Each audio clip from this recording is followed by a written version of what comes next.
kaum bapa Jemaat Efata Malanu yang diberkati Tuhan. Shalom. Shalom. Itu saya mengajak bapak-bapak kita buka dari dalam nyanyian Pinut Jemaat nomor 18 pada ayat yang pertama dan ayat yang kedua. Hadir bagi kita dan hendak memberi berkat, melimpahkan kuasa Roh-Nya bagai hujan yang lebat, dengan Roh Kudus ya Tuhan, umat-Mu berkatilah, baharui hati kami, oh curahkan kurnia. Allah hadir, sungguh hadir di jemaatnya yang kudus.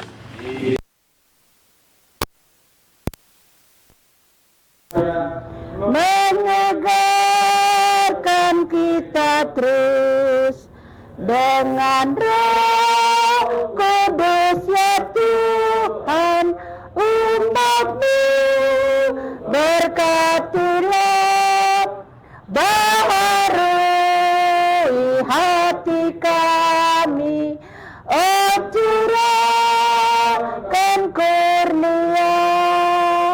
Mari kita tabiskan ibadah kita.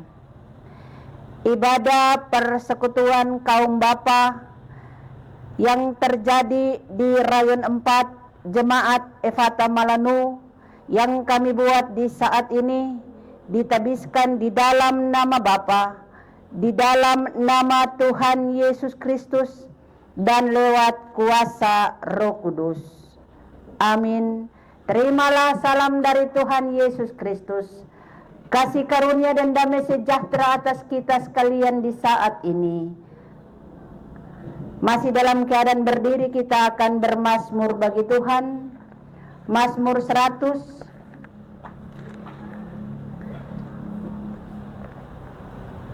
Kitab Mazmur pasal 100 ayat 1 sampai ayatnya yang kelima. Kita akan baca atau kita akan bermazmur bersama-sama. Saya akan baca perikop, lalu kita sama-sama mulai dengan ayatnya yang pertama. Pujilah Allah dalam bait-Nya, mazmur untuk korban syukur. Bersorak-soraklah bagi Tuhan, hai seluruh bumi. Beribadahlah kepada Tuhan dengan sukacita. Datanglah ke hadapan-Nya dengan sorak-sorai. Ketahuilah bahwa Tuhanlah Allah. Dialah yang menjadikan kita dan punya Dialah kita, umat-Nya dan kawanan domba gembalaannya. Masuklah melalui pintu gerbang-Nya dengan nyanyian syukur, ke dalam pelataran-Nya dengan puji-pujian. Bersyukurlah kepada-Nya dan pujilah nama-Nya.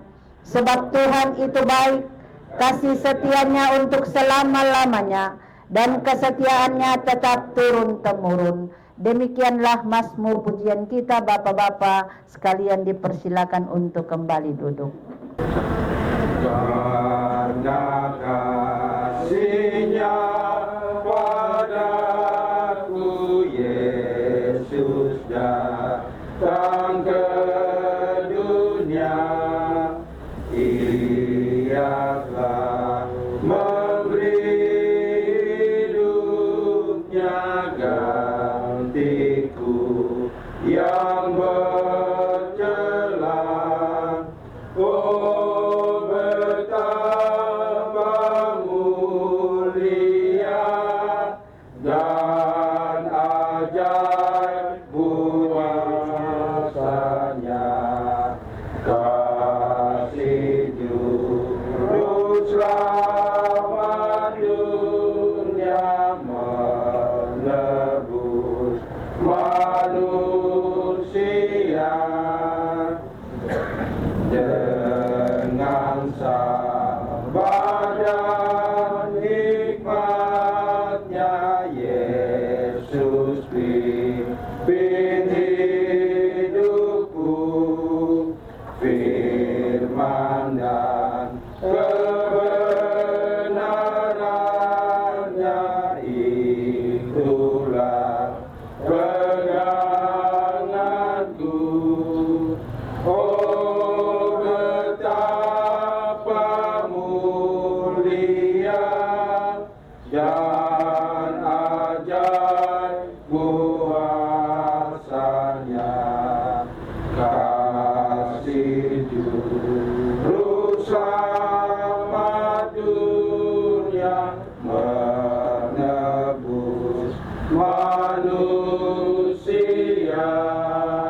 Dan pembacaan kita di saat ini terdapat dalam Alkitab Perjanjian Lama, Ester pasal 2, ayat yang pertama sampai ayatnya yang ke-18. Kitab Ester pasal 2, ayat pertama sampai ayatnya yang ke-18. Mari kita berdoa sebelum kita membaca firman Tuhan. Kita berdoa. Ya Allah, ya Tuhan kami, tak putus-putusnya sebagai imam, sebagai kepala keluarga, sebagai suami, sebagai ayah, sebagai pencari nafkah hidup, kami dipanggil lagi untuk bersekutu bersama-sama sebagai kawan-kawan seiman.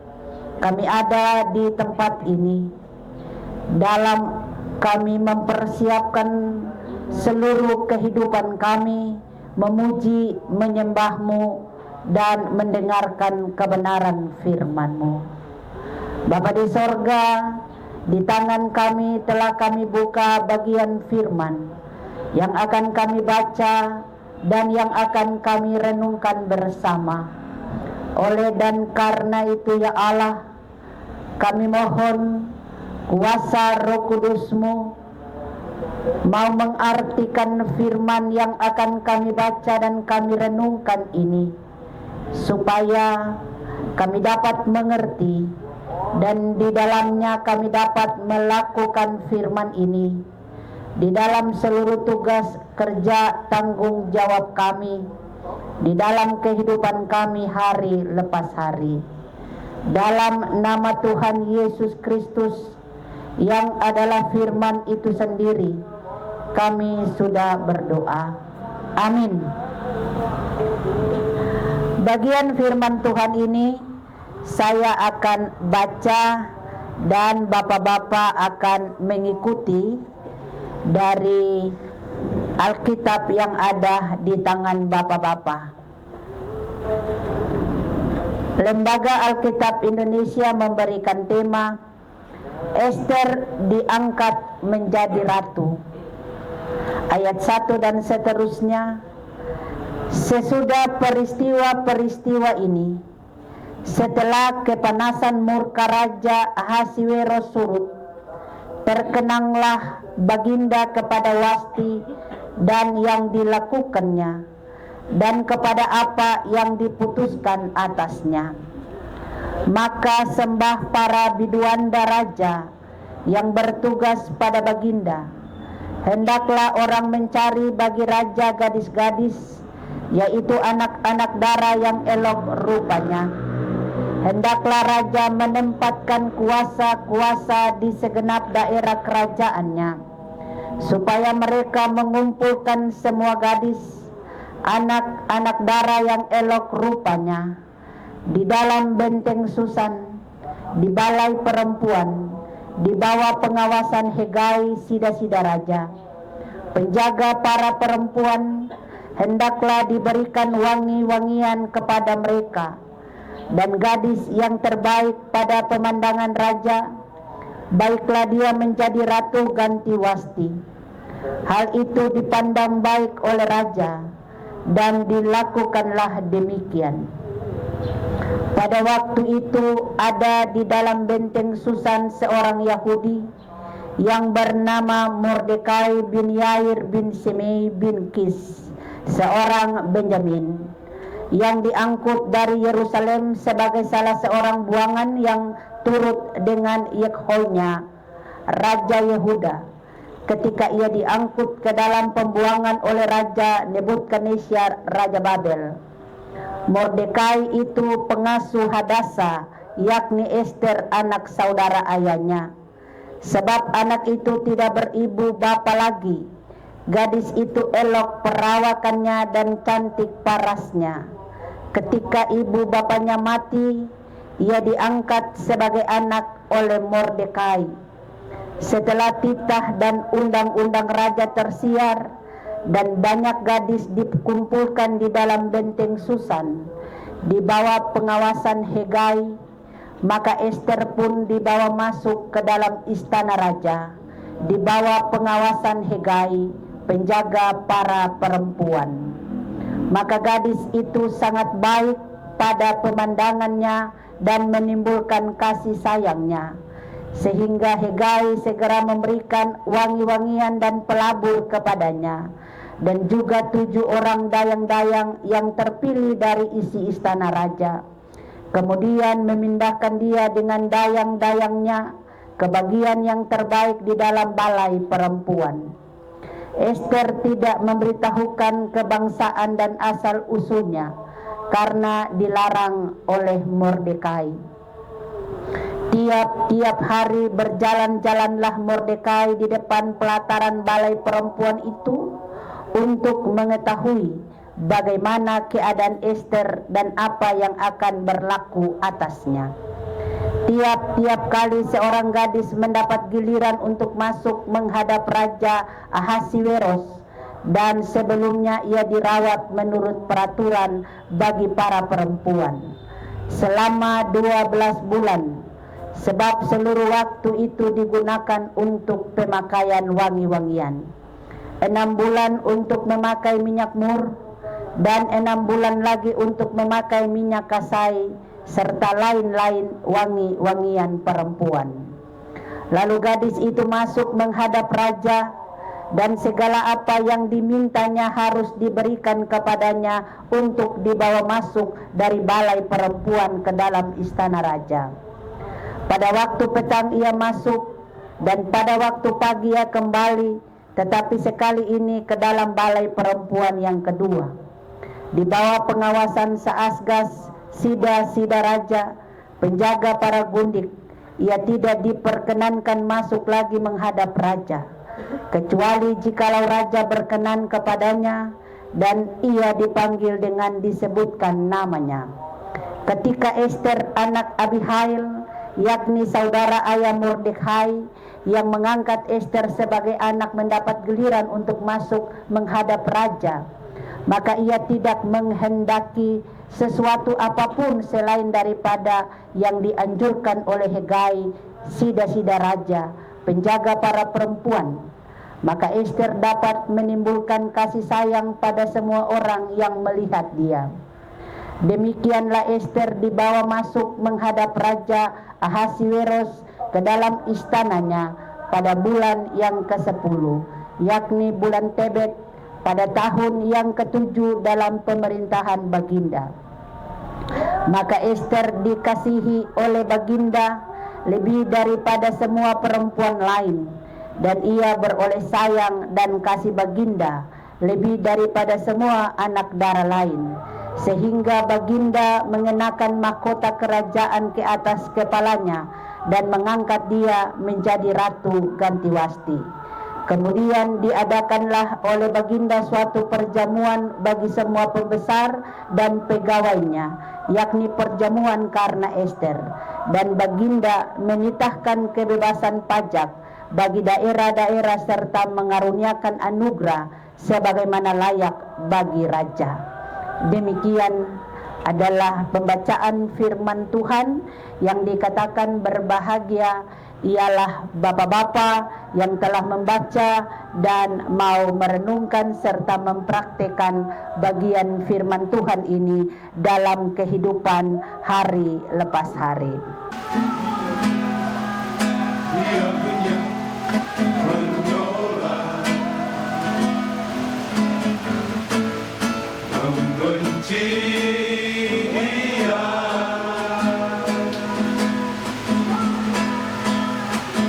tetap setia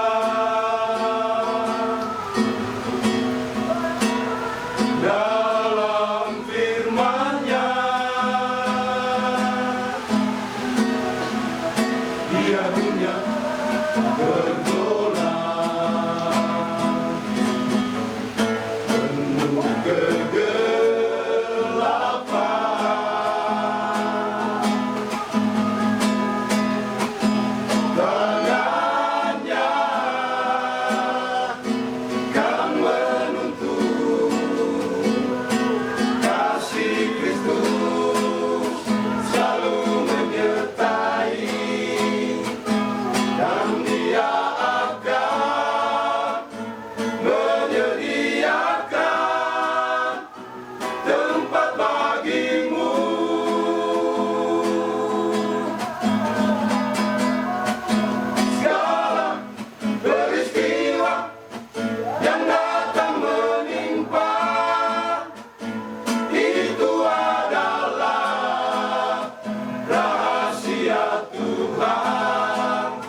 dunia bergolak, penuh kegelapan.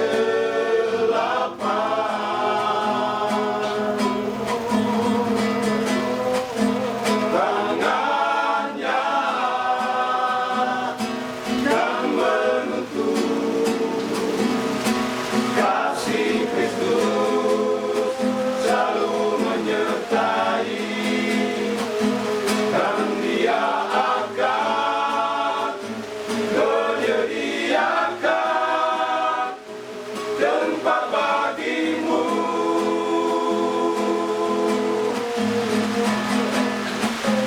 Segala peristiwa yang datang menimpa, itu adalah rahasia Tuhan. Sebagai orang percaya, tetap teguhkan imanmu dan bertobatlah,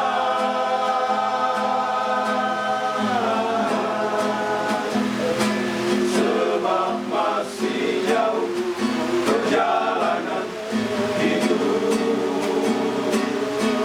di dunia ini. Percayalah, Tuhan akan menyertai sampai selama-lamanya.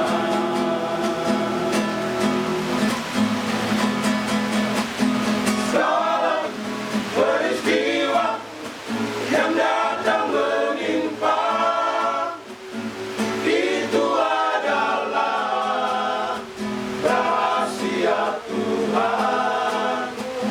Sebagai orang percaya, tetap teguhkan imanmu dan bertobatlah,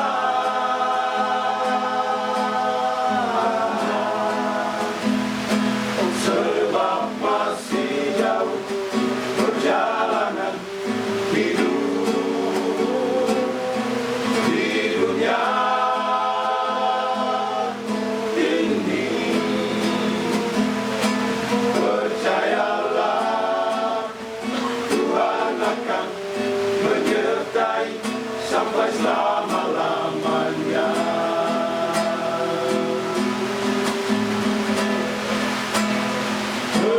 Percayalah, Tuhan akan menyertai sampai selama-lamanya.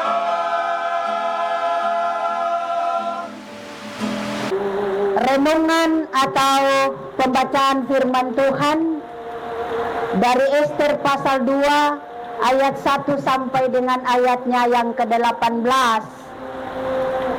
Tema yang menjadi perenungan kita selama 1 minggu berjalan berbunyi perempuan yang menjadi berkat. Tapi karena ini persekutuan bapak-bapak, maka saya ganti laki-laki yang menjadi berkat. Menjadi berkat bukan untuk diri sendiri. Menjadi berkat bukan untuk keluarga sendiri. Menjadi berkat bukan untuk kelompok-kelompok sendiri. Tetapi apa yang dimaksudkan dengan menjadi berkat adalah menjadi berkat untuk banyak orang demi kemuliaan Allah, dan menjadi berkat demi kemuliaan Allah. Ada amin bapak-bapak? Oleh karena itu kita harus sepakat sebagai anggota PKB yang ada di Jemaat Efata bahwa kita tetap hidup untuk menjadi berkat demi kemuliaan Allah. Bapak-bapak yang dikasihi dan diberkati Tuhan, kitab Ester ini mengisahkan peristiwa yang terjadi di istana Persia. Raja Persia pada waktu itu bernama Ahasiweros.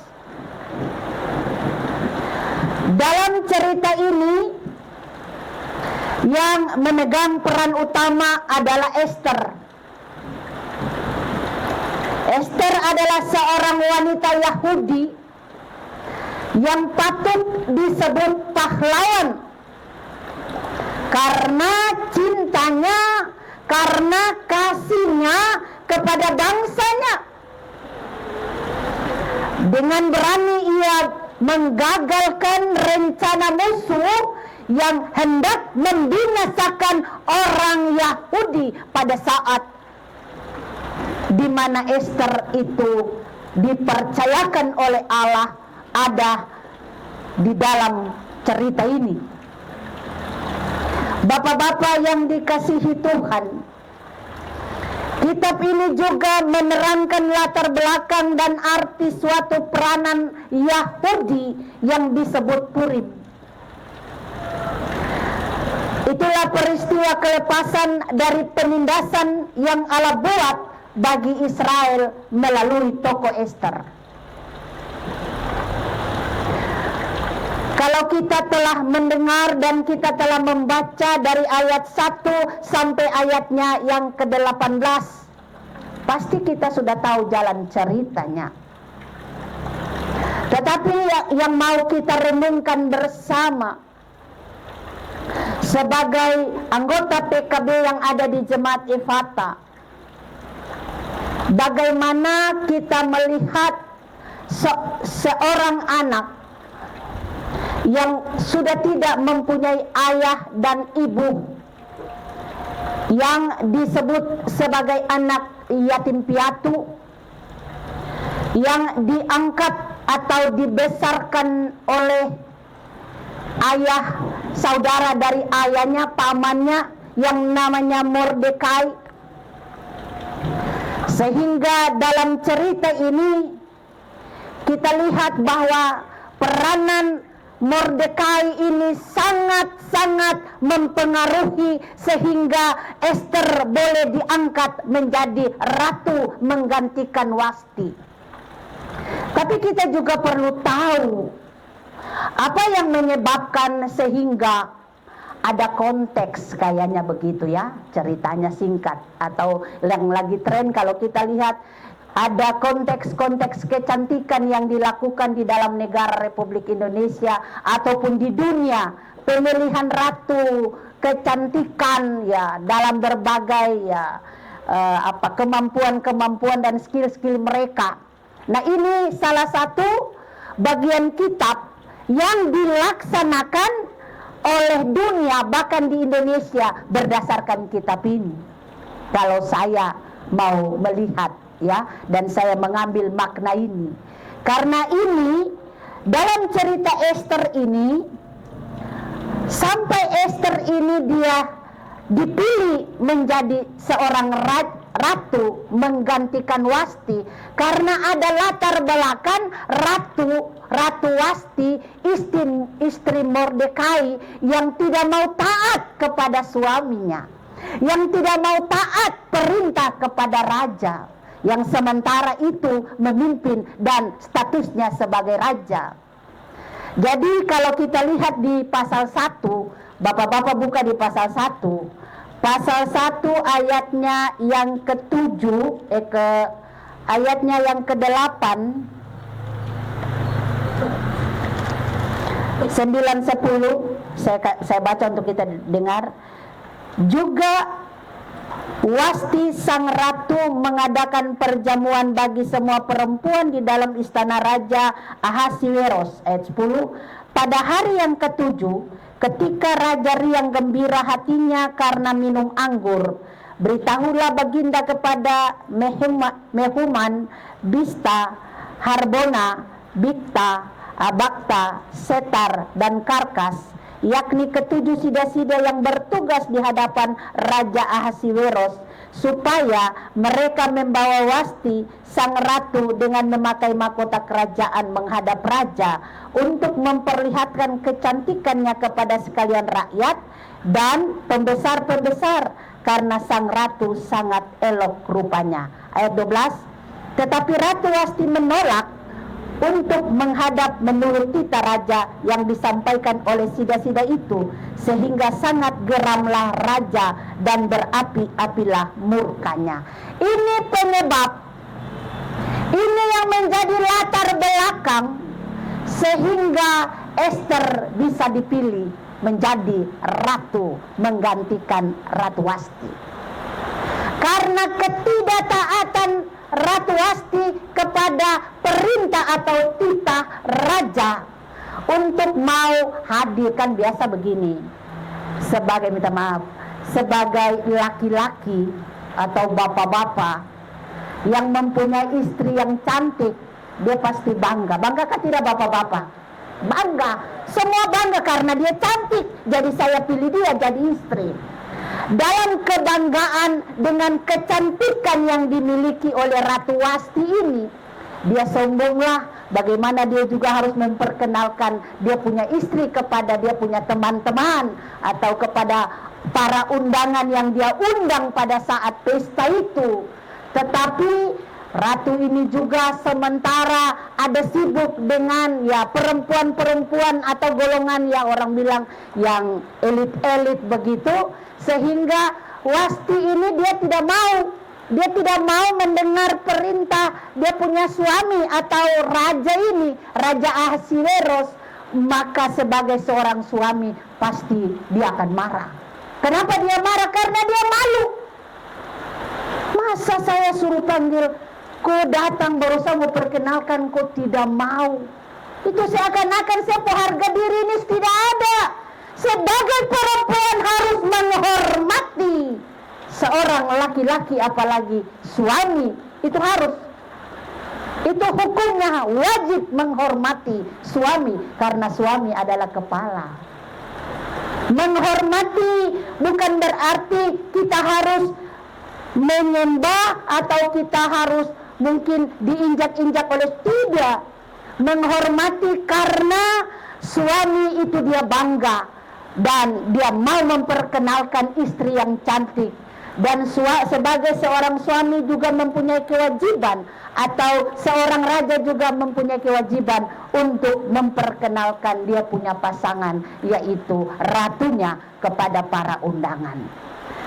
Sehingga Alkitab berkata pada pasal yang pertama ayatnya yang ke-10, 11 tadi yang 12 itu, sehingga menimbulkan kemarahan yang sangat luar biasa daripada Raja Ahasiweros. Sehingga pasal 2 ayat 1 dia bilang bagaimana? Sesudah peristiwa-peristiwa ini, artinya peristiwa pesta dan apa yang dilakukan pada saat itu dalam kerajaan, setelah kepanasan murka Raja Ahasiweros surut, terkenanglah baginda kepada Wasti dan yang dilakukannya dan kepada apa yang diputuskan atasnya. Artinya dia marah sekali dan dia bilang harus ganti, ini tara beres ini, artinya begitu. Sehingga dalam situasi yang dia hadapi, maka pada ayatnya yang kedua, sembah para biduanda raja yang bertugas pada baginda. Hendaklah orang mencari bagi raja gadis-gadis, yaitu anak-anak dara yang elok rupanya. Hendaklah raja menempatkan kuasa-kuasa di segenap daerah kerajaannya, supaya mereka mengumpulkan semua gadis, anak-anak dara yang elok rupanya di dalam benteng Susan, di balai perempuan di bawah pengawasan Hegai, sida-sida raja penjaga para perempuan. Hendaklah diberi wangi-wangian kepada mereka, karena ini merupakan tradisi bagi perempuan-perempuan atau gadis-gadis yang akan dipersuntingkan menjadi ratu. Maka sudah wajib hukumnya dia akan dikarantina selama 1 tahun. 6 tahun diberikan wangi-wangian apa yang tadi dibacakan, terus 6 tahun lagi ditambah lagi sehingga bau badannya, tubuhnya wangi, sehingga pada saat gilirannya tiba dia dipanggil oleh raja, maka akan menyenangkan hati raja. Dan Alkitab berkata kini tiba saatnya giliran Ester. Saya ulang sedikit.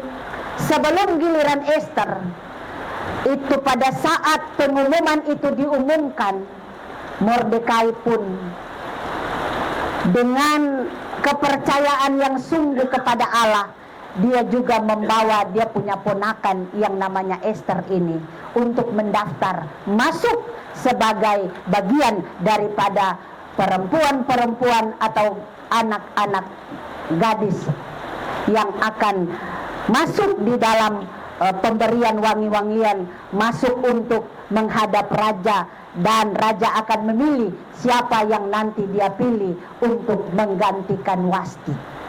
Sehingga pada saat Esther sudah masuk di dalam puri Susan, maka Mordekai ini tidak tenang.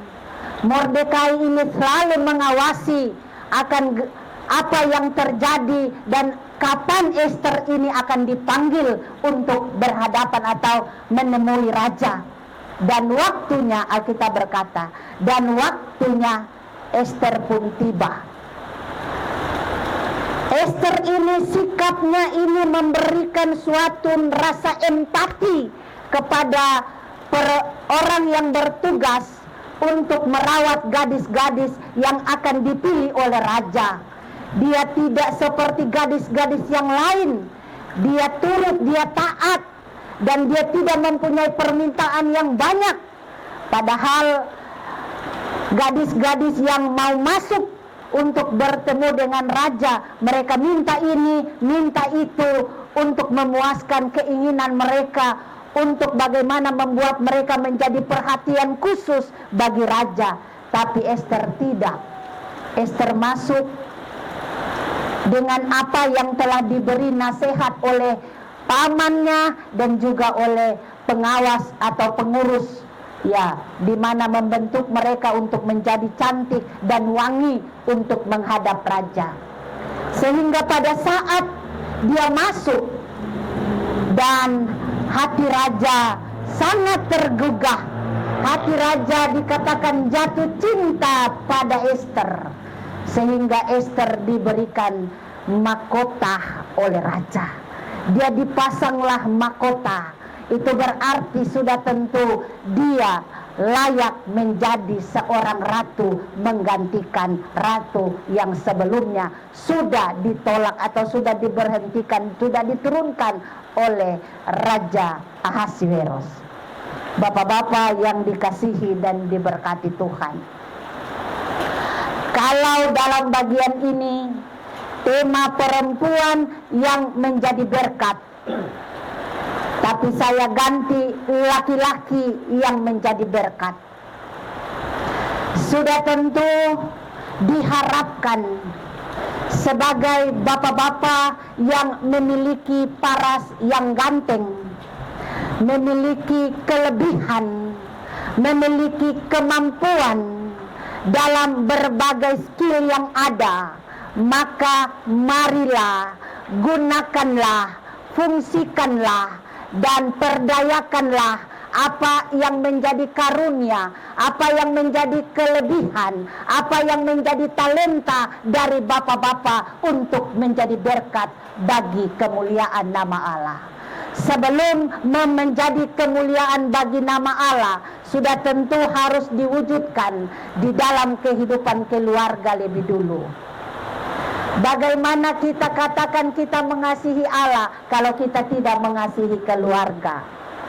Jadi talenta yang ada, kemampuan yang ada diperdayakan menjadi berkat bagi istri, bagi anak-anak, bagi keluarga besar, bagi persekutuan, bagi bangsa dan negara, demi kemuliaan nama Tuhan. Amin, bapak-bapak. Talenta-talenta itu harus diperdayakan, memberikan buah yang baik, bukan buah yang asam atau buah yang busuk, tapi memang benar-benar buah yang menjadi berkat bagi semua orang, dimanapun kita ada dan dimana saja kita berkarya. Pakailah talenta kita, pakailah hidup kita demi kemuliaan nama Tuhan. Jangan simpan-simpan, tapi biarlah gunakan talenta itu, gunakan kelebihan itu dengan maksimal. Firman yang didengar setiap saat, Jangan hanya begitu saja, tapi harus dipraktikkan. Iman kita tidak bisa statis, tapi iman kita harus dinamis, berkembang. Hari ini mungkin kita tidak bisa buat sesuatu dengan firman yang kita dengar, tetapi kita minta Roh Kudus menuntun kita supaya kita mampu memperdayakan apa yang kita dengar, yang ada di dalam kehidupan kita menjadi talenta, menjadi kelebihan, dapat diperdayakan. Terutama sebagai bangsa Indonesia. 2 hari yang lalu kita baru merayakan Hari ulang tahun kemerdekaan Republik Indonesia yang ke-79. 79 tahun sebagai warga negara Republik Indonesia. Gereja pun turut berperan di dalamnya. Anak-anak Tuhan pun turut berperan di dalamnya. Bagaimana kita harus memberikan kontribusi positif untuk bagaimana melihat perkembangan-perkembangan yang terjadi di mana kita ada. Maka kalau kita sudah ada di salah satu instansi baik pemerintah swasta, tanggung jawab yang diberikan harus dilakukan dengan baik. Meningkatkan kualitas supaya bukan bekerja hanya menghasilkan gaji atau mendapat gaji, tapi memang benar-benar mempunyai suatu tingkatan yang mendapat penilaian lebih dari para pemimpin kita, supaya apa yang menjadi gumul kita, gumul bapak-bapak, jangan takut dengan jabatan. Kalau Tuhan sudah pilih, maka tidak ada manusia yang bisa menjatuhkan kita. Kalau Tuhan sudah taruh Bapak berkat di situ, lakukan dengan baik, tunjukkan kualitas, pasti berkat itu akan Bapak peroleh. Firman Tuhan itu ya dan amin Bapak-bapak. Firman Tuhan mau kita praktekkan. Benar sekali apa kata Sair tadi, saya juga tersentuh bahwa bertobatlah. Bertobat artinya kita kembali dari kebiasaan-kebiasaan yang belum memuliakan Allah, masuk kembali untuk memuliakan Allah. Saya mengikuti salah satu pendeta punya TikTok. Dia bilang begini, dia diundang di salah satu gereja untuk memberikan ceramah kepada bapak-bapak Persekutuan PKB. Persekutuan PKB ini dia katakan begini, bahwa PKB ini kenapa kurang aktif untuk ikut ibadah. Ada alasannya begini. Pada saat pengurus PKB kasih undangan, anggota PKB yang malas ini, tapi bapak-bapak tidak malas toh, rajin semua, tapi dia kasih yang malas ini. Terus bapak itu bilang begini, aduh bapak, saya sibuk sekali, jadi saya tidak bisa hadir. Lalu bapak pendeta bilang begini, dia menyampaikan kata sibuk itu artinya dengan gayanya, dengan mukanya, dengan bahunya yang naik, menunjukkan bahwa dia super sibuk. Dia super sibuk, menunjukkan gengsinya begitu. Jadi orang lain itu tidak sibuk, dia sibuk. Yang tidak aktif itu sibuk-sibuk. Yang rajin pasti sibuk tapi tahu waktu. Tapi dalam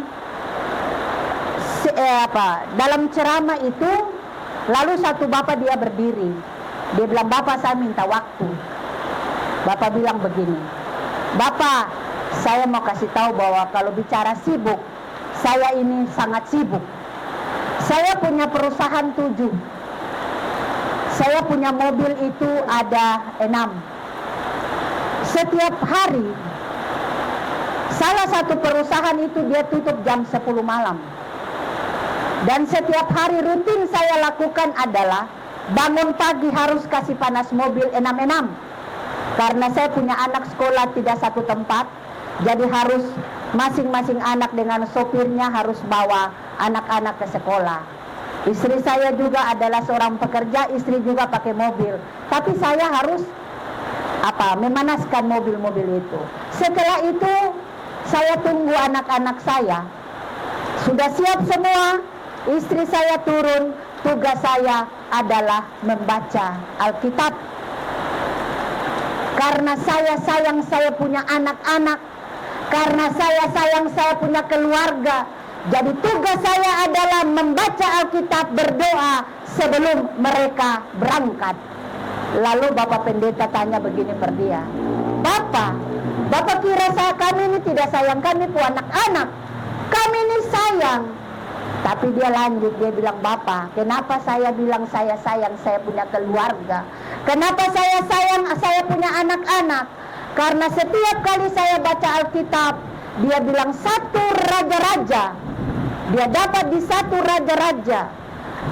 Pada saat Salomo dia melakukan pelanggaran, menyembah Baal, menyembah berhala.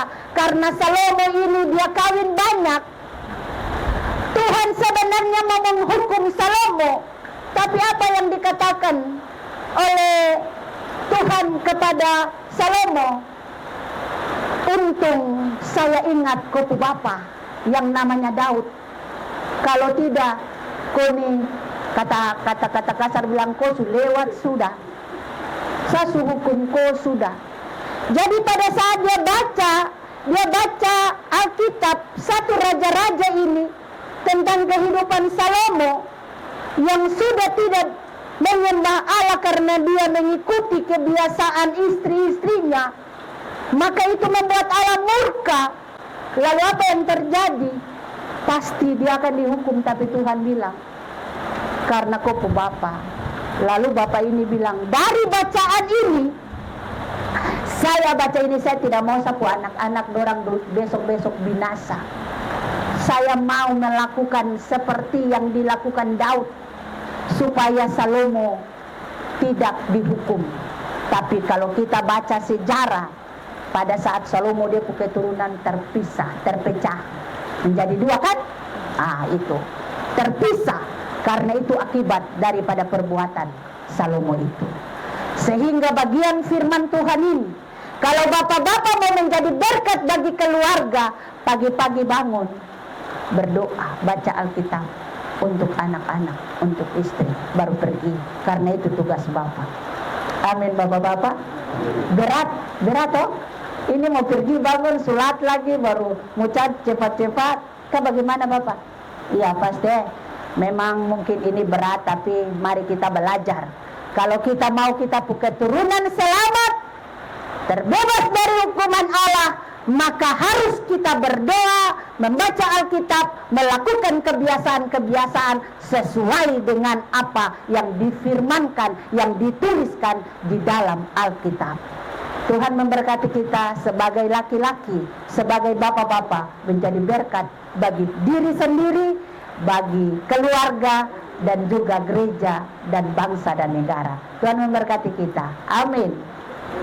Pada bait pertama dalam keadaan duduk, dan bait kedua saya persilakan bapak-bapak menyanyi dalam keadaan berdiri. Setelah itu kita terima berkat Tuhan. Ku suka menuturkan cerita mulia. Ku suka menuturkan cerita mulia, cerita Tuhan dan cinta kasih-Nya. Dan cinta kasih. Ku suka menuturkan cerita yang benar, cerita yang penawar hati rindu, penawar hati, pelipur terbesar. pelipur Ku suka menuturkan, ku suka ku suka memasyurkan ku suka cerita Tuhan Yesus cerita Tuhan dan cinta kasih-Nya. dan cinta kasih-Nya. Ku suka menuturkan Ku suka menuturkan cerita mulia ceritamu yang sungguh melebihi